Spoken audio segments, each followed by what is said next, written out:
contente de vous retrouver aujourd'hui dans une nouvelle vidéo, sachant que ça fait quand même un petit bout de temps qu'on s'est pas trouvé par ici. J'ai été un petit peu malade, on va dire, ces derniers temps, j'avais vraiment des grosses douleurs de dos. Ça reste encore un petit peu, mais bon, je suis sous médicaments, donc j'ai des calmants actuellement. Mais ouais, je m'excuse de mon absence ces derniers temps, j'ai été bloquée du dos en fait, c'est-à-dire que toute position autre qu'allongée, et encore même allongée, c'était pas top, était vraiment douloureuse. Donc je ne me voyais pas rester debout, parce que là je suis debout pendant plusieurs dizaines de minutes, voire 1 heure pour vous filmer des vidéos, ce n'était pas possible, pas envisageable. En plus, vraiment, même avec tout le maquillage du monde, ce n'était pas possible de cacher les cernes qui étaient comme ça, vraiment, ce n'était pas possible. Donc je m'excuse vraiment de mon absence sur YouTube. Je vous remercie de toujours être présent parce que je me suis dit, non mais Marie, en étant absente aussi longtemps, tu vas voir ton nombre d'abonnés qui va chuter, les gens vont se dire, bon c'est bon, elle produit plus, je me casse. Donc merci beaucoup à vous d'être toujours présent et j'espère que vous serez là pour regarder cette vidéo puisqu'on se retrouve aujourd'hui pour que je vous fasse enfin mon avis lecture sur mes lectures de mars, sachant que nous sommes actuellement le 16 avril, voilà, j'ai pas beaucoup de retard, donc ouais, on va s'y attaquer. J'ai 8 livres à vous présenter et je vous avoue que pour ceux que j'ai lus vraiment début mars, les souvenirs sont pas vraiment très nets. Dans tous les cas, vous avez les chroniques de tous les livres que j'ai lus durant le mois de mars qui sont déjà disponibles sur Instagram. Donc si vous ne me suivez pas encore par là-bas, n'hésitez pas à aller le faire. Vous avez ma chronique écrite pour chacune des lectures que je fais, donc vous pourrez les retrouver là-bas. Et sinon, pour ceux qui ne me suivent que sur ici, et il n'y a pas de souci, eh bien écoutez, c'est parti tout de suite. On s'attaque aux livres que j'ai lus durant le mois de mars. J'ai tout d'abord commencé par lire, enfin quand je vous dis tout d'abord, en fait je suis même pas sûre, je crois que c'est celui que j'ai commencé en tout début de mois mais je l'ai fait un petit peu traîner puisque je me suis lancée dans Des cris à glacer le sang, écrit par, enfin c'est pas vraiment écrit mais chapeauté par R.L. Stine et publié aux éditions Le Livre de Poche Jeunesse qui est un service de presse. Je remercie la maison d'édition pour l'envoi et quand je vous dis qu'il a pas vraiment été écrit par R.L. Stine, en fait c'est surtout que c'est un ensemble de petites nouvelles donc écrites par plusieurs auteurs et chapeautées par R.L. Stine. Donc lui il a écrit le prologue et la première nouvelle me semble-t-il. Donc voilà, le reste ce sont des auteurs qui vous sont cités à chaque fois, ne vous en faites pas. Et ici on est sur un recueil de nouvelles horrifiques puisque pour ceux qui ne le savent peut-être pas, je vous avoue je l'ai appris après avoir reçu le livre. R.L. Stine c'est l'auteur des Chairs de poule, donc une grande saga de petits livres comme ça qui, comme son nom l'indique, sont là pour vous donner la chair de poule. Donc c'est des petits romans horrifiques qu'il a l'habitude d'écrire et ici du coup il en a fait un recueil de nouvelles auprès d'auteurs, j'imagine dont il apprécie le travail. Donc ici on a une vingtaine de recueils, je sais plus exactement.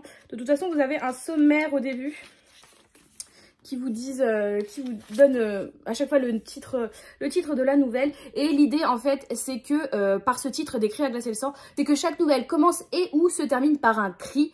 D'où le titre Des cris à glacer le sang. Effectivement, nous avons un cri à chaque fois, c'est important. Même si après, dans la nouvelle en soi, c'est pas important, mais c'était un petit peu le fil conducteur pour ce recueil de nouvelles. Donc je trouve ça sympa parce que c'est un petit challenge, mais en même temps, c'est pas non plus super compliqué d'écrire une nouvelle à partir de cette idée-là.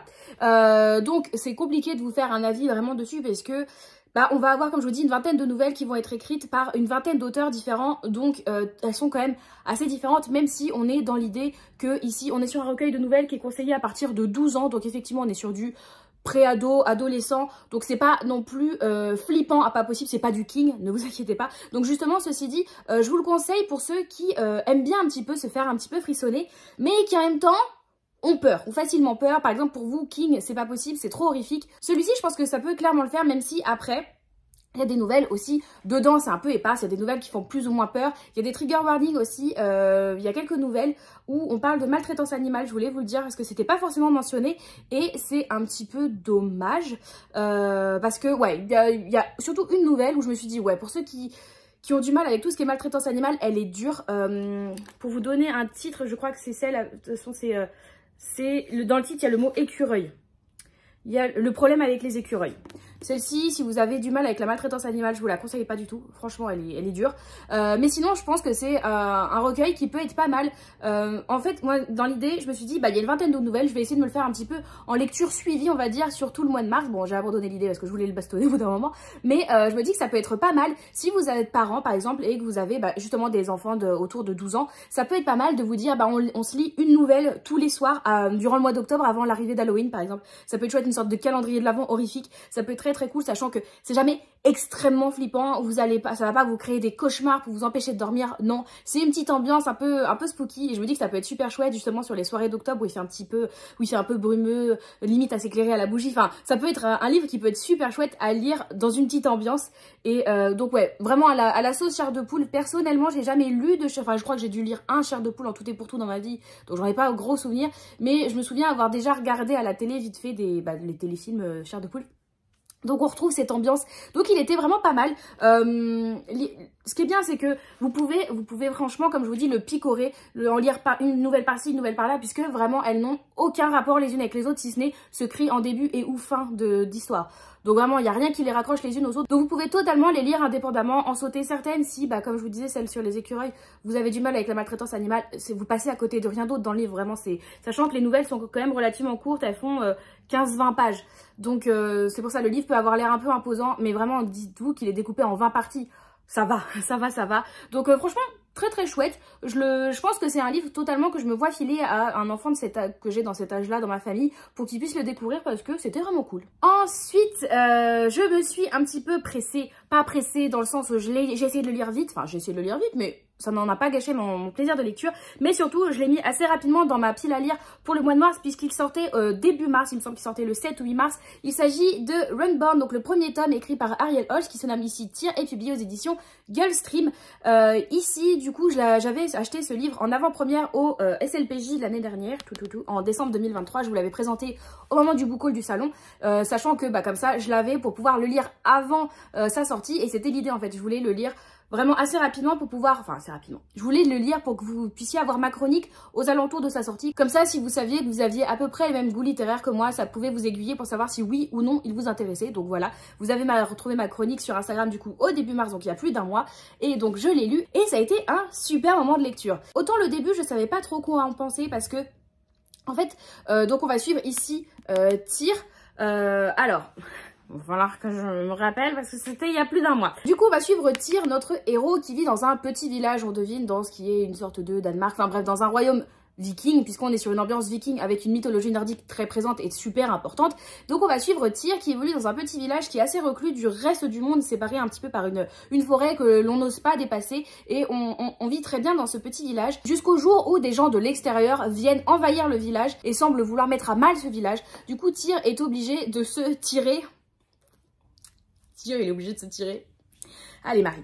Du coup, Tyr est obligé de s'enfuir pour sauver sa peau. Et il va s'enfuir avec un autre ami et découvrir du coup très rapidement que Tyr en fait est une sorte de... que Tyr et son ami sont des sortes en fait de descendants de dieux nordiques en fait. Ce sont des... descendants, réincarnation, c'est un peu entre les deux. Donc une sorte de descendant slash réincarnation de dieu nordique. Donc lui c'est une réincarnation de Tyr. Tyr qui était le général je crois de Odin. Alors ce qui est bien c'est que j'ai aucune connaissance en mythologie nordique mais que à l'arrière, enfin en fin de bouquin vous avez tout qui vous est rappelé. Et donc Tyr, dieu de la guerre et de l'honneur, général d'Odin. Voilà, donc ça vous est rappelé, donc ça c'est très très bien puisque au fur et à mesure de votre lecture on va vous présenter d'autres noms de dieux nordiques et moi à chaque fois j'étais là, s'ils apparaissent pas dans Marvel, je les connais pas. Donc c'était à peu près ça ma connaissance. Je connais Thor, je connais Loki et je connais Odin et leur sœur là dont j'ai perdu le nom. Voilà. Et ça c'était très très chouette parce que le livre finalement n'attend de vous aucune connaissance sur la mythologie nordique préalablement. Vous pouvez y aller vraiment avec zéro connaissance.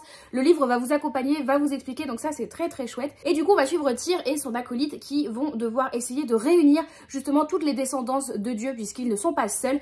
Réunir toutes ces descendances pour essayer de contrecarrer une entité qui ne leur veut pas forcément du bien. Voilà, je vais pas rentrer plus dans les détails. En tout cas, vraiment, j'ai adoré ce roman. Comme je vous disais, la première partie, j'ai eu un petit peu de mal parce que finalement, le personnage de Tyr, au début...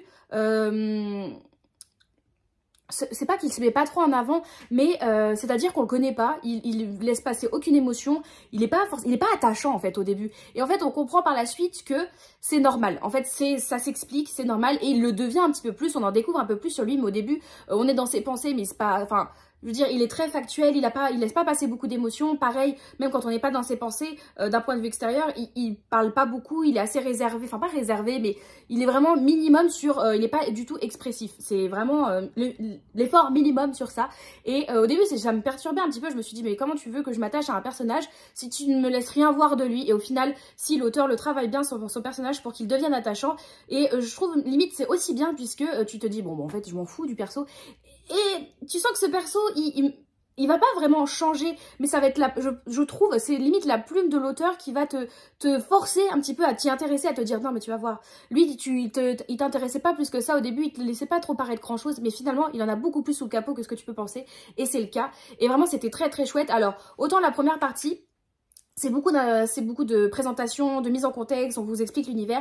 C'est pas lourd, parce que comme je vous dis, on vous l'explique bien, l'auteur dissémine comme ça les informations, c'est pas grosse tonne d'informations, débrouille-toi avec ça, t'assimiles pas, c'est pas mon problème. Pas du tout, l'auteur vous les donne au compte-gouttes, au fur et à mesure.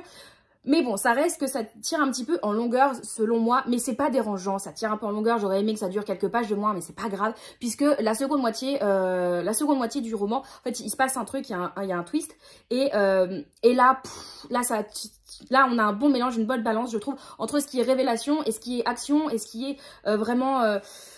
même toi j'ai envie de savoir ce qui va se passer après, mais en même temps j'apprécie ce qui se passe à ce moment tout de suite, mais t'es dans l'expectative tout le temps, tout en appréciant le moment actuel, et c'est très très chouette. Et vraiment, ce tome 1 est une très bonne mise en bouche sur cet univers. Je ne sais pas si ça sera une duologie ou plus. Vu comment c'est, je pense, enfin, je vois mal comment ça peut se terminer en 2 tomes. Après, à voir comment l'auteur a prévu son histoire. Mais donc voilà, pour l'instant, c'est un très bon premier tome, je trouve, sur un univers très riche. Et je trouve ça cool parce que ça permet aussi d'en apprendre plus sur la mythologie nordique. Et vous avez aussi, comme le titre l'indique, une importance sur les runes. Alors j'aime bien ce qu'on dit tous Runborn, mais je pense qu'on dit plus Runeborn parce que je pense que c'est un mot d'origine nordique, d'où le O slashé. Et parce que les runes ont une importance, comme je vous montrais juste avant, dans le glossaire des noms des dieux, vous avez à chaque fois des runes qui leur sont apparentées, puisque ça a une importance, effectivement, chaque dieu a une rune. C'est pour ça que Tyr, par exemple, va avoir, je sais pas si vous voyez trop, il a une flèche sur sa main, ça a une importance, chaque dieu a une rune qui lui est associée. Donc voilà, on a une importance sur ces runes-là. En tout cas, un très bon premier tome que je vous conseille fortement, et j'ai déjà hâte d'avoir le tome 2 qui, on nous l'annonce à la fin du tome 1, est prévu pour... je crois l'automne, donc il me semble que c'est octobre ou novembre. Ouais, on nous dit le tome 2 est prévu pour l'automne 2024, donc on n'aura pas trop à attendre pour la suite et c'est tant mieux. J'ai ensuite lu, comme je vous dis, toujours pas dans le bon ordre que celui-ci, je crois que c'est un des derniers livres que j'ai lu durant le mois de mars, le 2e tome des Détectives de Yorkshire avec Rendez-vous avec le mal, écrit par Julia Chapman et publié aux éditions Robert Laffont dans leur collection La Bête Noire. C'est la bête noire, c'est la bête noire. Donc voilà, ici c'est la suite du coup du premier tome, Rendez-vous avec le crime, que j'avais lu il y a plus d'1 an maintenant. Donc ouais, ça remonte un petit peu. Et je suis bien contente de l'avoir lu, sachant que celui-ci, je l'ai quasi exclusivement écouté. En fait, je suis allée me faire les ongles, je vous en ai parlé dans mes vidéos précédentes, et j'avais 3/4 d'heure, 1 heure d'aller, 3/4 d'heure, 1 heure retour. Donc je me suis dit, bon, plutôt que juste d'écouter la musique, Marie, essaye de rentabiliser ton temps, parce que j'étais consciente que j'avais pas beaucoup lu au mois de mars. Essaye de rentabiliser ton temps et du coup d'écouter un livre. Et j'ai regardé ce que j'avais dans ma pile à lire du mois de mars et ce que j'avais disponible sur Audible pour écouter, et celui-ci s'est présenté à moi. En plus, le livre est relativement court en écoute, hein, celui-ci, puisque c'est quand même très aéré au niveau de l'écriture. C'est beaucoup de dialogue, donc effectivement en audio ça dure pas bien longtemps, donc j'ai pu le dévorer celui-ci. Je crois que je l'ai écouté en 2-3 jours max quoi. Donc ça a été super, une très bonne expérience audio. J'ai beaucoup aimé ce second tome ici. Donc nous retrouvons notre petit village de Bruncliff. J'ai peur de dire une bêtise sur le nom du village, mais je crois que c'est Bruncliff et qui a un poil d'outa. On va dire que c'est Bruncliff. Donc on est dans un petit village anglais où nous retrouvons nos 2 personnages, donc Delilah et Samson, qui se connaissent depuis quasi toujours. Samson, dans le premier tome, revient dans ce petit village qu'il avait abandonné un petit peu de façon un peu à l'arrache, comme ça. Les gens lui en voulaient pas mal d'être parti et d'être revenu comme ça sans donner grande nouvelle, et il se retrouve à devoir collaborer entre guillemets avec Delilah qui du coup elle tient une sorte d'agence matrimoniale dans ce petit village, agence matrimoniale qui marche pas forcément, et Samson lui qui est détective privé puisqu'il travaillait à la police à Londres, je ne sais plus dans quelle branche, on va dire pas branche mais dans quelle section de la police il travaillait, bref il travaillait à la police à Londres, il revient et du coup tous les deux vont retrouver à s'associer encore une fois pour éclaircir un mystère qui, enfin même plusieurs, qui occurrent sur notre petit village de Bruncliff. Et comme je vous le disais dans ma vidéo des livres qui m'ont fait abandonner des idées, je vous citais justement les détectives de Yorkshire dans l'idée d'abandonner, de vivre à la campagne. Et bien clairement ce second tome est dans la même voie que le premier, il se passe des choses à la campagne, c'est pas fou hein, c'est pas fou, ça donne pas envie. Ici du coup on va avoir plusieurs personnes qui vont mourir tristement, enfin... On va avoir une personne qui va mourir et d'autres personnes qui vont être mises mal en point, vraiment très mal en point. Et on se doute que ce n'est pas juste le coup du hasard, que quelqu'un est derrière ça. Donc on va essayer de retrouver le criminel derrière ça. Et en même temps, on va suivre l'histoire d'un vol de mouton. C'est un mouton? Je crois que c'est un mouton. Je crois que c'est un mouton ou c'est un bélier. Bref. Un animal comme ça qui est important. Donc on va suivre nos deux personnages et en même temps on va continuer d'évoluer dans ce petit village avec ce qui se passe au jour le jour, avec ces petits événements, ces petites... On va découvrir aussi tout un groupe de nouveaux personnages en allant dans un EHPAD. Dans une EHPAD, ou une EHPAD? Un EHPAD, le E c'est pour établissement.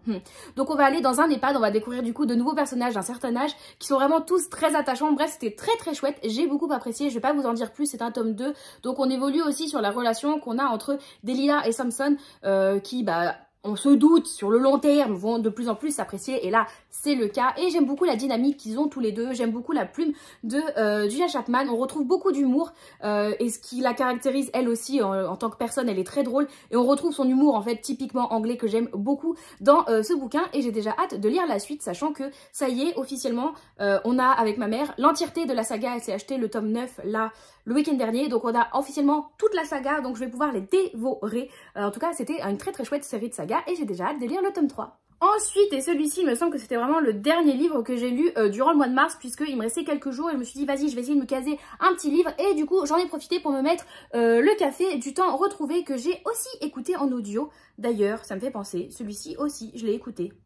J'ai pas mal écouté. Donc c'est écrit par Toshikazu Kawaguchi et c'est publié aux éditions Albin Michel. C'est la suite de Tant que le café est encore chaud, du même auteur, où c'est la couverture à peu près dans la même idée, sauf qu'au lieu du bleu turquoise en fond, c'était du marron. Donc on retrouve ici notre café en plein Tokyo, qui a la particularité que si on s'assoit à une place très précise et qu'on boit un café, on puisse retourner dans le temps, dans le passé, ou bien aller dans le futur. Et donc le bouche à oreille se fait et plusieurs nouvelles personnes vont venir dans ce café dans l'idée de soit revoir leurs proches, soit voir le futur, sachant que même si l'on voyage dans le temps, grâce à ce café, on n'a aucun moyen d'interférer sur les événements qui soient dans le passé ou dans le futur. On peut juste finalement être spectateur ou avoir une conversation avec une personne qui ne va cependant rien changer au cours du temps. Donc c'est assez intéressant de savoir est-ce que ça vaut le coup finalement de retourner dans le passé ou d'aller dans le futur si de toute façon ce qu'on fait ne va rien changer. Est-ce que ça vaut le coup? Donc ça pose déjà cette question que je trouvais déjà très intéressante dans le premier et qu'il l'est d'autant plus ici, je trouve, puisque autant dans le tome 1, je crois qu'on allait une fois dans le futur et c'était pas forcément mon histoire préférée. Là, on va beaucoup plus jouer avec ça et on va avoir de belles relations comme d'habitude, enfin comme ça a été déjà le cas dans le tome 1. Ici, ce petit côté fantastique, c'est finalement juste un prétexte pour vous présenter de belles relations humaines, justement des fois des relations manquées, des fois des relations qui se sont terminées trop rapidement suite à un événement tragique et du coup qui en ont découlé des choses, d'autres relations, bref c'est très très beau. Je pense que j'ai préféré ce tome 2 au tome 1. Le tome 1 avait été une chouette lecture et je pense que ce tome 2 a été d'autant plus touchant puisque il y a des relations qui m'ont pas parlé parce que c'est pas des relations que de type de relations que je connais forcément, mais j'ai trouvé les personnages beaucoup plus construits. On continue de suivre le personnel du café, on en apprend plus sur eux. On les suivait déjà pas mal dans le tome 1 puisque c'est le seul finalement fil un petit peu directeur que nous avons entre les différents chapitres, puisque ici on a 4 ou 5 chapitres, je ne sais déjà plus, et chaque chapitre est centré sur un nouveau client qui va venir justement pour voyager dans le temps, mais on a toujours le personnel du café qui est là, effectivement, évidemment, ils vont pas laisser le café tout seul. Donc on a toujours ce personnel de café qui est là, qui fait fil conducteur, et on va suivre un petit peu leur vie, on va apprendre différentes choses. Et il y a eu une révélation et j'étais là en mode oh, ça m'a un peu attristée, mais c'était beau et c'était très très chouette. Ceci dit, du coup je vous ai dit, je l'ai principalement lu en audio, pareil, ça a été très très rapide celui-ci en audio. Et je pense que ça peut être un petit peu compliqué en audio, surtout si vous n'êtes pas trop familier avec les noms japonais, puisqu'on nous donne très souvent les noms des personnages. C'est quelque chose, en fait, je l'ai surtout ressenti parce que je l'ai écouté. À le lire, je n'avais pas l'impression que c'était si présent, et finalement à l'écouter ici, l'auteur rappelle très souvent le nom des gens. Autant c'est pas lourd, enfin perso je trouve pas ça lourd, ça te permet de positionner, savoir qui est avec qui, pourquoi, quand, comment. Mais c'est vrai que si vous avez un petit peu du mal avec les noms japonais à l'écoute, ça peut être très compliqué puisque il y a beaucoup de noms qui se ressemblent un petit peu au niveau des sons et ça peut être perturbant et vous vous dites attends lui c'était lequel déjà. Ça peut être dur, personnellement ça m'a pas trop chamboulé parce que bah, j'ai l'habitude, mais si vous êtes un peu moins familier ça peut être un petit peu perturbant si vous avez pas, ouais, si vous n'avez pas trop l'habitude à l'audio en plus, enfin, avoir un support papier, enfin après je sais que je suis quelqu'un qui aime beaucoup le support papier, qui a plus une mémoire visuelle qu'auditive, donc aussi ça va dépendre de vous, mais voilà. Préparez-vous, si vous avez un petit peu du mal avec les noms asiatiques ou du moins les noms non francophones, des noms avec lesquels vous n'êtes pas familier, ça peut être un petit peu perturbant, mais ça n'engage rien le plaisir de lecture. Et c'était un très bon second tome et j'ai déjà hâte de lire le 3e tome dans la saga. Et d'ailleurs, il me semble que le 4e tome sera le dernier. On a déjà le titre en anglais et je sais plus exactement quel est le titre, mais je crois que c'est quelque chose comme ça se termine aujourd'hui. Enfin, il y a le mot end en anglais, donc end genre la fin. Donc j'imagine que ça veut un peu dire quand même que le 4e tome sera le dernier. Donc bah du coup j'ai déjà lu la moitié et c'était très très chouette. Donc j'ai très hâte de lire le 3e que j'ai dans ma palle. Ouais, que j'ai dans ma palle. Et du coup bah je pense que je me le lirai quand on aura le 4e d'annoncer en français peut-être. Comme ça il n'y aura pas trop à attendre. Mais bref, une très très chouette lecture. Et je vous le conseille fortement pour avoir plein d'émotions. Et ouais, c'était cool, c'était très très cool. Après l'avoir mis dans plusieurs palles, l'avoir repoussé depuis des mois, je suis enfin heureuse de vous annoncer que j'ai lu Descendre sur tes mains, écrit par Nora Lake et publié aux éditions Hurlevent. Ça a été en plus une très très chouette lecture, je sais pas pourquoi je l'ai autant repoussé. Ici nous suivons Alice, je crois qu'elle s'appelle, j'ai pas de mémoire des noms, c'est bien triste, mais il me semble qu'elle s'appelle Alice. Du coup on va suivre une jeune orpheline qui s'appelle Alice, qui du coup bah, elle vit dans un orphelinat. Au début de notre histoire, elle est enfant et elle va se retrouver adoptée par un homme d'une certaine noblesse, d'une certaine richesse en tout cas, et va du coup être périclitée dans un manoir, chose qu'elle n'a jamais connue, elle n'a jamais connu ce luxe-là, et donc elle va se retrouver être la pupille d'un... je sais même pas ce qu'il est. D'un noblio.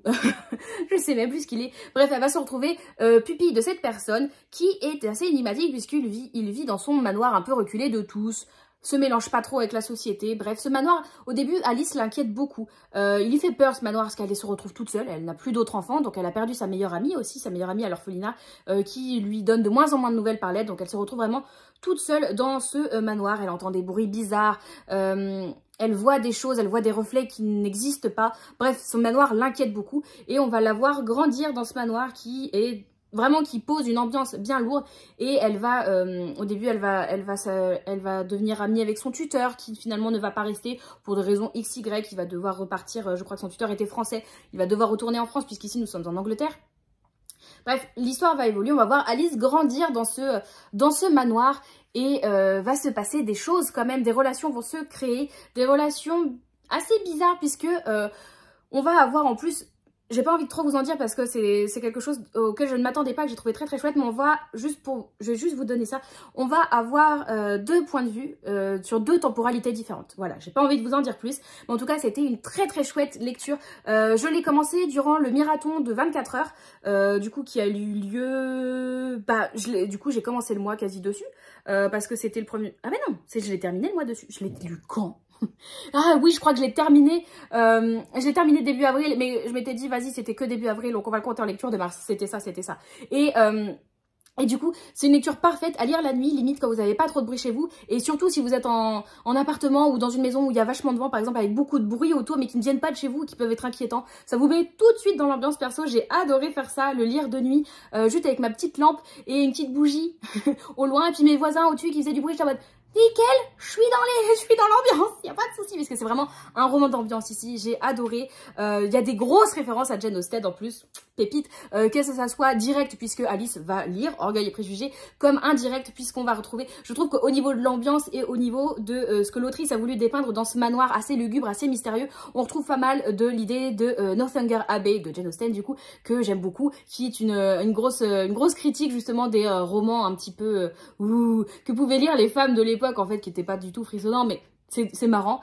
Bref, j'ai adoré ce roman. J'en attendais peut-être un chouïa plus au vu des nombreux coups de cœur que j'ai vu passer dessus. Mais ça n'empêche en rien que c'était une très très bonne lecture que je vous conseille fortement. Je suis très contente de l'avoir lu. Et j'ai déjà hâte de voir si on peut découvrir d'autres romans de Nora Leigh, puisque j'ai adoré sa plume. Ça se lit tout seul vraiment. C'est très fluide. L'ambiance est là. Les personnages sont chouettes. Il y a quelques petites choses que j'ai vu venir. Mais ça n'en change rien que le résultat était vraiment... En fait, j'ai vu venir certaines révélations de... Ah, ça va être ça en fait, la révélation de fin. Mais j'ai pas forcément vu venir le comment on allait y arriver. Et ça, c'est chouette parce que même si tu te dis, bon bah je sais, en fait tu sais pas vraiment. Et ça, c'est très très cool puisque... c'est quand même bien joué de l'autrice puisqu'elle te laisse croire que tu vas voir, c'est facile, mon histoire en fait. Et tu te dis, ouais, bon bah tout ça pour ça, ok, c'est pas foufou. Et en fait, si, parce qu'elle est là. Tu croyais que je t'avais tout dit? Non, non, non, non, non, je ne t'ai pas tout dit. Et c'est très très cool, vraiment un très bon roman qui se dévore, que j'ai adoré découvrir. Et ça me conforte dans l'idée que j'aime beaucoup ce que font les éditions Hurlevent. Et j'ai déjà hâte de lire mon prochain dans la maison d'édition. Il est temps de passer à la lecture commune du mois de mars, du coup, que nous avions sur le Discord, qui était Dans la vie des pantins, écrit par TJ Klune et publié aux éditions de Saxus, qui a pour moi été un abandon. Et j'en suis tellement triste, vraiment ça me fait suer de l'avoir abandonné. J'ai encore laissé tous mes petits marque-pages, enfin tous mes petits post-it. Je l'ai abandonné à quelque chose comme 100 pages de la fin. Donc j'en ai quand même lu une bonne partie, je crois que je l'ai arrêté par là. J'ai dû m'arrêter par là, donc vous voyez, j'en avais quand même lu une bonne partie. Déjà, j'ai mis du temps à le lire. Je l'ai commencé, autant j'étais à jour pour le commencer, et ensuite, je sais pas, j'ai été chamboulée. Je sais plus ce qui s'est passé au mois de mars, qui fait que j'ai été autant chamboulée. Bref, j'ai fait une grosse pause dedans, et quand j'y suis revenue, je me suis dit, mais en fait, je suis pas dedans, en fait. Je m'étais pas arrêtée en plus à un moment où tu te dis, ah punaise, ouais si, il y a des choses qui vont se passer, il faut que je sache. Je me suis arrêtée à un moment où j'étais là, ouais bon bah la vie suit son cours, quoi, il se passe rien de foufou. Donc bon, ici on est dans un monde futuriste, on est dans de la science-fiction, déjà quelque chose que je n'avais pas l'habitude de lire avec TJ Klune, et j'aurais déjà dû me dire que Marie, tu sais que la science-fiction et toi vous n'êtes pas trop copines. J'ai voulu le tenter parce que j'ai beaucoup aimé les deux autres ouvrages de TJ Klune publiés chez le Saxus, donc j'ai voulu faire confiance à ça. Erreur de ma part. Bon, c'est côté science-fiction qui m'a déplu, qui a pris le dessus sur le fait que ce soit TJ Klune. Dommage, dommage. Donc ici, on est dans un monde futuriste, on ne sait pas exactement à quelle année. Mais du coup, l'humanité est ici représentée seulement par un homme, du coup Victor, qui est élevé par son père, robot, et du coup qui est entouré d'amis à lui, robots, qu'il a réparé. Donc on va avoir l'infirmière Ratched, qui est donc un ancien robot infirmier, mais qui a plus envie de trépaner à peu près tout ce qui passe que de soigner les gens. Et on va avoir un petit robot aspirateur qui, on dirait un chien, c'est un familier. C'est un familier ce robot, qui est un petit peu bébête, mais qui est fortement attachant. Et du coup, l'histoire va commencer qu'on est dans une forêt.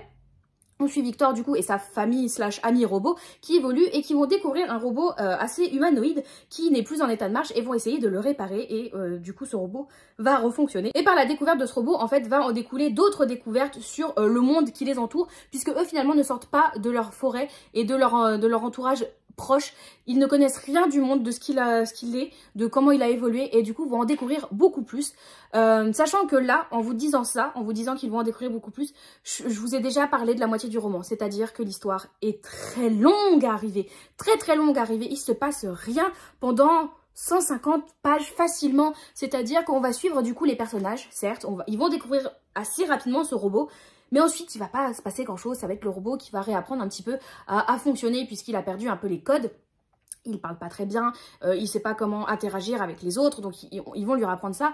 Mais c'est long, c'est très très long, il se passe pas grand chose du coup. Je veux dire, c'est quelque chose, par exemple, si on voyait dans un film qui serait raccourci en plein de petites scénettes qui durent 1 minute. Là, ça dure 100 pages, c'est long, c'est très très long. On a aussi quelque chose qui au début me plaisait bien, c'est-à-dire que nos robots, surtout l'infirmière Ratched, je pense que c'est le personnage que je préférais, est très drôle, fait beaucoup de blagues salaces. Donc c'est marrant, sachant que c'est un robot qui fait des blagues salaces, on ne s'y attend pas forcément. Et au début c'est drôle, c'est un peu de l'humour beauf, mais c'est drôle, sauf que c'est tout le temps et ça devient lourd en fait.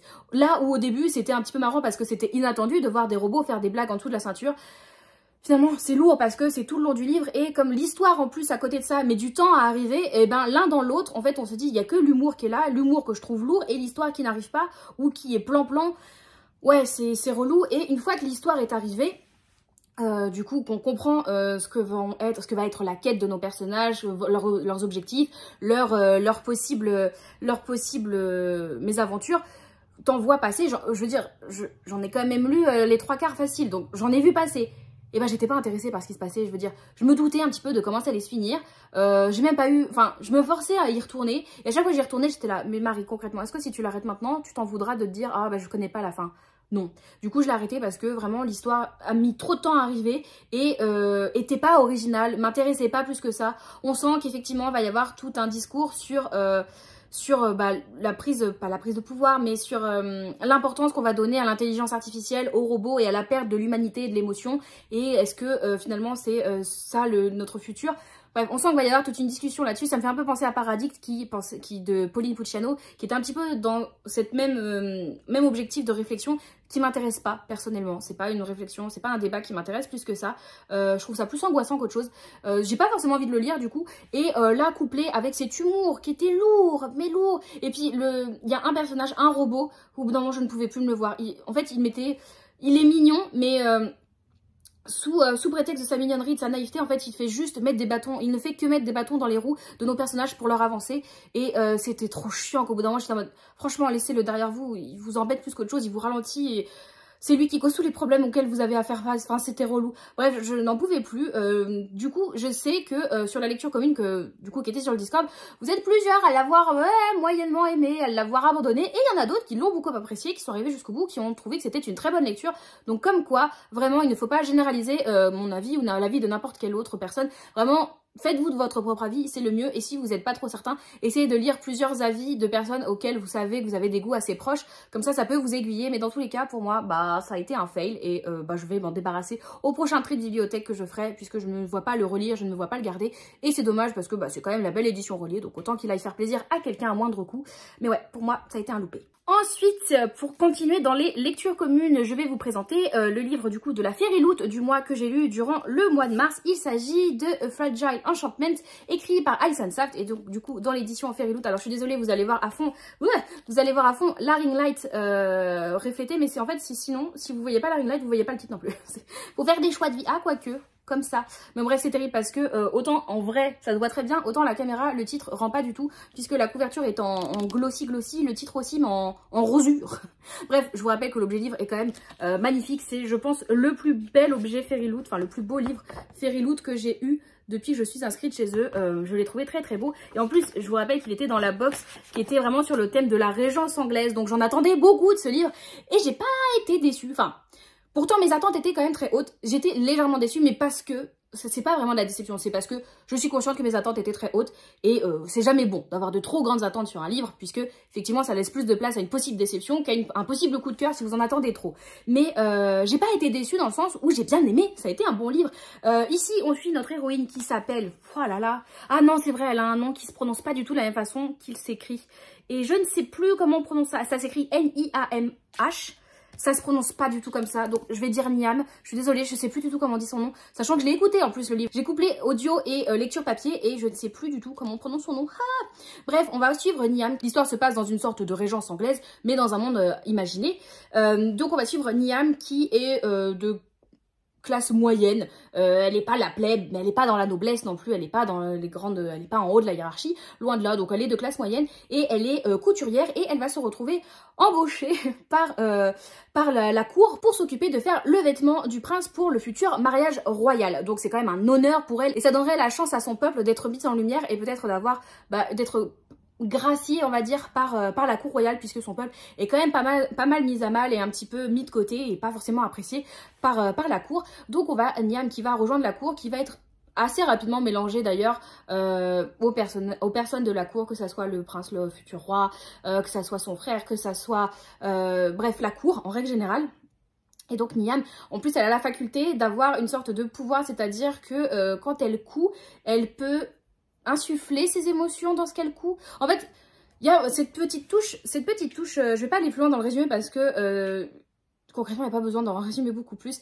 Il va se passer des choses, vous vous doutez bien, il va se passer des choses, des relations vont se créer, sinon on n'aurait pas de personnages comme ça en couverture entre Niam et un autre monsieur. Bref, il va se passer des choses. Mais en fait, je vais commencer par dire le gros point noir pour moi de ce livre, c'est qu'on a du coup ce petit côté fantastique dans le sens où, quand je vous dis Niam, quand elle coud, elle peut insuffler ses émotions dans le vêtement qu'elle crée. Et c'est très flou en fait ce système de magie. Vraiment, là, ce que je vous ai dit, c'est tout ce que j'ai compris du bouquin. Il n'est pas énorme, mais vraiment, j'ai l'impression que la magie, c'était juste histoire de justifier le côté de classifier ce bouquin en fantasy, parce qu'au-delà de ça, il n'y a pas du tout de fantasy. Il y a vraiment juste cette idée que Liam, elle a un petit pouvoir, elle peut mettre des émotions dans ses vêtements. Et c'est pas utilisé, ou très peu, je veux dire 1 ou 2 fois à grand max dans le bouquin. C'est pas vital non plus à l'histoire du bouquin. Ouais, c'est discutable quand même ce côté fantasy. C'est dommage parce que ça aurait pu être intéressant. Après, c'est pas forcément la magie que j'attendais le plus, les émotions dans les vêtements, bon, pourquoi pas, mais si c'était bien exploité, pourquoi pas. Là, en l'occurrence, c'est pas que c'est mal exploité, c'est que c'est peu exploité, en fait. Donc, t'as même pas la place de dire, est-ce que c'est bien mis en place ou pas. C'est tellement pas mis en place que, j'en sais rien. Donc, c'est un peu dommage parce que, bah, du coup, c'est pas vraiment de la fantasy. Par contre, c'est une romance. Là, clairement, pour la grande fan de Jane Austen et surtout d'Orgueil et Préjugés qui est en moi, c'est un gros plaisir coupable, ce bouquin, puisque, bah, on retrouve surtout ici une romance sous un semblant de régence, du coup, avec un amour au début impossible et finalement des sentiments qui vont évoluer. Et c'est vraiment aime-moi je te fuis, fuis-moi je te... C'est quoi? Suis-moi je te fuis, fuis-moi je te suis, hein? Un truc comme ça. C'est un peu ça l'idée. Donc j'aime beaucoup. Ça m'a vraiment beaucoup rappelé Elisabeth Bennet et Monsieur Darcy d'Orgueil et Préjugés. Donc en fait je pense que j'ai surtout beaucoup aimé ce roman parce qu'il y a ce... J'ai voulu voir Orgueil et Préjugés dedans et je l'ai vu parce que c'est pas profond comme bouquin, on va pas se mentir, c'est pas le roman de votre life quoi. Mais c'est pas parce que c'est pas le roman de votre vie que ça n'en reste pas moins un bon moment de lecture. Et ça a été le cas pour moi, ça s'est très bien lu, la plume est très fluide, le niveau d'anglais est pas difficile. Je ne sais pas s'il sera adapté en français à l'heure actuelle. J'espère, parce que pourquoi pas. Après je sais qu'Alison Saft, du coup pour l'instant en français on a que La Chasseuse et la Chimiste qui est sortie, qui avait pas mal divisé. Celui-ci je pense qu'il sera un petit peu dans la même veine, qui divisera pas mal, puisque je crois que justement c'est quelque chose qu'on avait un peu reproché à La Chasseuse et la Chimiste, c'est qu'on nous dépeignait une chasse, enfin un contexte de chasse, quelque chose d'un peu haletant, et finalement justement ce côté haletant arrivait que sur la toute fin du livre, et que tout le reste c'était la relation entre les personnages. Bah là c'est un petit peu l'idée, ne vous attendez pas à avoir un univers de fantasy bien creusé avec un peu de romance, c'est de la romance avec un petit chouïa de fantaisie, mais en fait vraiment ce qui m'a sauvé le tout, c'est la façon dont la relation entre les deux personnages est faite, le tout dans un contexte de régence. En fait s'il n'y avait pas eu le contexte de régence, je pense que j'aurais beaucoup levé les yeux au ciel. Là il y a eu ce contexte de régence qui m'a sauvé parce que j'aime beaucoup les codes de la régence, j'aime beaucoup les codes de la société qui compliquaient les relations à l'époque, bien que là l'autrice prend quand même d'énormes libertés par rapport aux codes vraiment de la régence anglaise comme ça avait pu l'être. Mais bon, sous prétexte que ça se passe dans un univers qui n'est pas le nôtre, je veux bien l'accorder, il n'y a pas de souci, t'as pas besoin de te plier vraiment au code de la régence tel quel. Bref, ça a été une bonne lecture, pas forcément la meilleure lecture de ma vie, pas forcément la meilleure lecture du mois, mais une bonne lecture et puis bah ça m'a permis de lire un livre en anglais durant le mois de mars, donc je vais pas m'en plaindre. Et puis le livre il est trop beau, quoi, je veux dire le livre il est trop beau, donc je suis contente d'avoir bien aimé. Et enfin, on va passer au dernier livre que j'ai lu durant le mois de mars et qui a été du coup ma meilleure lecture du mois de mars. Et je suis trop contente de l'avoir enfin sorti de ma palle puisque ça fait depuis sa sortie que je l'ai. Du coup, ça va faire, attendez, j'essaie de me rappeler, trop longtemps, dans le doute, trop longtemps. Le livre est sorti en avril 2021, donc ça fait 3 ans qu'il traîne dans ma palle et que je ne sais pas pourquoi je lis pas, parce que je pense que vu sa taille il me faisait peur et finalement il n'y a pas à avoir peur du tout. Ça a été une superbe lecture avec La Cité de Laiton, donc le premier tome de la trilogie de Daevabad, écrit par S.A. Chakraborty et publié aux éditions de Saxus. Donc effectivement c'est une belle pavasse, ça on va pas le nier, mais qu'est-ce que c'est bon, ça se dévore, il se passe tellement de choses.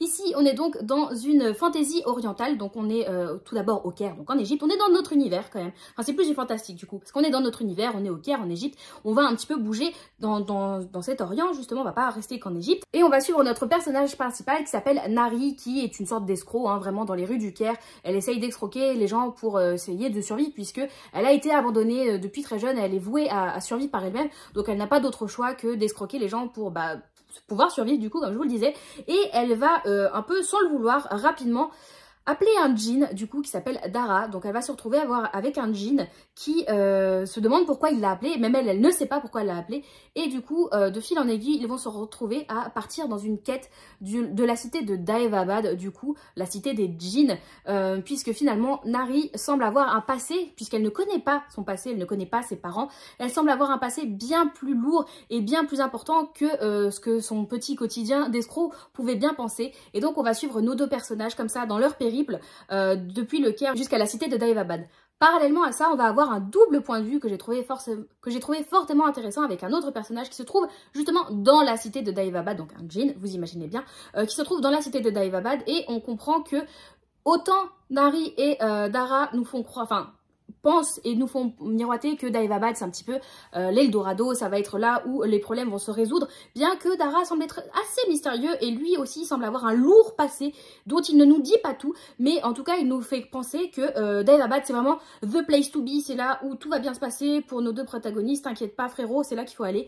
Et donc on va suivre notre autre personnage qui est lui-même dans Daevabad, et on comprend que c'est beaucoup plus difficile que ça, la situation qui se passe actuellement à Daevabad, où nous avons du coup différentes tribus, je crois qu'on dit tribus, différentes tribus de djinns qui sont chacun associés à un élément, et du coup on a une tribu qui est un petit peu au pouvoir de la cité-état, mais visiblement ça ne met pas tout le monde d'accord, cette tribu qui est mise au pouvoir, et il y a un passé historique très fort, très important qu'on va nous expliquer au fur et à mesure du roman, et du coup on comprend qu'une rébellion est en train de se mettre en place, même depuis un certain bout de temps, est en train de se mettre en place à Daevabad, et du coup bah, tout va capoter à un moment ou à un autre, vous vous en doutez bien. Alors, la grosse force du roman, déjà, c'est cette dualité de point de vue, puisqu'on va avoir donc Nari et Dara d'un côté, et je ne sais plus comment il s'appelle notre troisième personnage dont on suit le point de vue, Ali. C'était quand même pas compliqué. On va suivre Ali, du coup. Et en fait, ce qui est bien, c'est que finalement, c'est un roman qui pourrait être très facilement manichéen, en mode, bon, bah, il y a les gentils, et il y a les gentils qui veulent se libérer des méchants au pouvoir de la cité d'Daevabad, sauf que ça va beaucoup plus loin que ça. Le fait d'avoir cette dualité de point de vue, c'est-à-dire qu'on va avoir un point de vue qui va être dans un camp, et un autre point de vue qui va être dans un autre camp, et finalement, on se rend compte qu'il n'y a pas vraiment de gentils, il n'y a pas vraiment de méchants, que l'histoire d'un point de vue ou d'un autre est différente, que les ressentis sont différents, que les valeurs sont différentes, et que du coup, bah, le résultat et la façon dont les choses ont été faites dans le passé est perçu d'une façon différente, et même toi, lecteur, tu te dis, en fait, je peux pas en vouloir à un tel ou reprocher à tel autre d'avoir fait ceci, cela, puisque bah, c'était propre à leurs valeurs, c'était aussi dans leur bien à eux, mais est-ce que finalement, qu'est-ce qui prime dessus, le bien de ta tribu, de ton peuple, ou le bien des autres? Enfin, c'est assez compliqué, et je trouve ça très beau, puisque tu arrives à la fin de ce premier tome, d'ailleurs c'est un premier tome qui est qui explique beaucoup de choses, qui met beaucoup de choses en place, mais finalement qui te laisse rien voir par rapport à, tu devines, être l'entièreté de l'univers que l'autrice a pensé. Et du coup, tu arrives à la fin de ce premier tome et tu te dis, pour moi, il n'y a ni gentil ni méchant, il y a vraiment juste un point, le point de vue de 1, le point de vue de 2, et chacun est dans son bon droit de penser ce qu'il pense au vu de ses valeurs, au vu de ce en quoi il croit, mais en même temps, bah, est-ce que c'est bien de défendre à fond ses valeurs si c'est pour opprimer un autre peuple? Enfin, vraiment, ça va rendre... ça va, en tant que lecteur perso, ça m'a assez perturbée, parce que je me suis dit, oui, effectivement, c'est pas manichéen, donc c'est assez compliqué, puisque t'aimes bien les personnages, mais en même temps, tu peux pas ne pas leur en vouloir d'avoir fait ceci, cela, d'avoir pensé ceci, cela. Donc ça te mindfuck un peu, t'es là en mode, ah, j'ai envie de t'aimer 100%, mais je peux pas t'aimer 100% parce que t'as ce petit côté en toi qui fait que t'as merdé à un moment ou à un autre, que ça soit maintenant, que ça soit il y a plusieurs centaines d'années, puisque les djinns vivent fort longtemps, vous imaginez bien. Bref, c'était vraiment très très chouette, une très bonne mise en bouche sur l'entièreté de la saga. J'ai déjà hâte de lire la suite. Je pense que je vais me bouffer la saga assez rapidement. D'ailleurs, le poil de chat de Uta, mais Uta, si vraiment... Je vais me bouffer la saga dans l'année, parce que ce premier tome, bien qu'il fasse 600 et quelques pages, hein, je crois, 630 pages à peu près, il se dévore, et je comprends maintenant pourquoi vous avez été aussi nombreux à me dire, mais si, tu vas voir La Cité de Laiton, meilleure saga que j'ai lue en telle année, vraiment tu vas avoir coup de cœur. Mais effectivement, gros coup de cœur, ça a été ma meilleure lecture du mois de mars, et je ne peux que vous le conseiller. Ne soyez pas comme moi, n'ayez pas peur du livre. Vraiment, il se dévore, vous rentrez tout seul dans l'univers. L'autrice va vous tenir par la main, va tout vous expliquer très bien. Il y a certains moments qui peuvent être un petit peu compliqués, mais ne vous en faites pas. Vous avez à la fin du livre, et ça c'est très très chouette, vous avez du coup un glossaire avec les tribus des djinns qui vous explique du coup leur nom et leurs facultés. Vous avez aussi un lexique, enfin un glossaire au niveau lexical qui va vous expliquer les différents termes, puisque l'autrice va beaucoup utiliser de termes arabes. Donc ça, c'est très chouette, qui vont aussi vous être expliqués en note de bas de page, je crois, durant le roman. Personnellement, je l'ai pas mal lu en numérique, et à chaque fois, je devais me référer à la fin du bouquin en version numérique, c'était très très chiant. Ouais, voilà. Vous avez à chaque fois les notes de bas de page avec les termes qui vous sont expliqués, donc ne vous inquiétez pas. Vraiment, l'autrice vous tient par la main tout du long. Si vous avez si on vous dit tel nom de tribu de djinn, vous êtes là en mode, ah alors attendez, c'est qui? Vous pouvez aller à la fin, vous référer, il n'y a pas de souci, ça va vous repérer, vraiment. Vous êtes accompagné dans ce roman et n'ayez pas peur, vous allez juste passer un super moment de lecture, je vous l'assure, donc vraiment foncez découvrir La Cité de Laiton. C'en est donc tout pour cet avis lecture du mois de mars, j'espère qu'il vous aura plu. N'hésitez pas à me dire en commentaire si vous avez lu un ou plusieurs des livres que je vous ai cités, si certains vous font envie, dites-moi tout ça en commentaire et si vous avez envie de commenter mais que vous ne savez pas quoi mettre ou que vous voulez juste mettre un petit emoji pour montrer votre soutien sans plus, il n'y a pas de souci. Et pour cela, je vous invite à mettre, est-ce qu'il y a un emoji de lampe un peu jean justement ou sinon à mettre l'emoji un petit peu de ville, puisqu'on est dans La Cité de Laiton, le dernier livre que je vous ai présenté. Donc soit la lampe de génie si elle existe, ou l'emoji de la ville. Voilà, n'hésitez pas à me mettre tout ça en commentaire, je vous y attends. En tout cas, j'essaie de me requinquer à fond les ballons pour revenir comme c'était le cas avant. Peut-être pas à 2 vidéos par semaine, je vais essayer de revenir déjà à 1 vidéo par semaine. Et quand je le sentirai à 2 vidéos, mais on va repartir sur une base d'1 vidéo par semaine pour y aller tranquillement, mollo mollo, vraiment, parce que là, je me sens pas d'être dans le rush constant de filmer, monter, ça va être compliqué. N'hésitez pas à liker, commenter, vous abonner et si vous êtes vraiment sympa à partager cette vidéo, d'autant plus après une telle absence sur YouTube, je pense que la plateforme va bien me le faire ressentir, donc n'hésitez pas à partager. En attendant une prochaine vidéo, vous pouvez me retrouver de façon quasi quotidienne, que ça soit sur Twitch, Instagram ou Discord, dont les liens sont dans la description comme d'habitude, donc n'hésitez pas à nous y rejoindre, ça sera avec grand plaisir de vous y retrouver. Je vous souhaite à tous de très belles lectures et à une toute prochaine. Bye!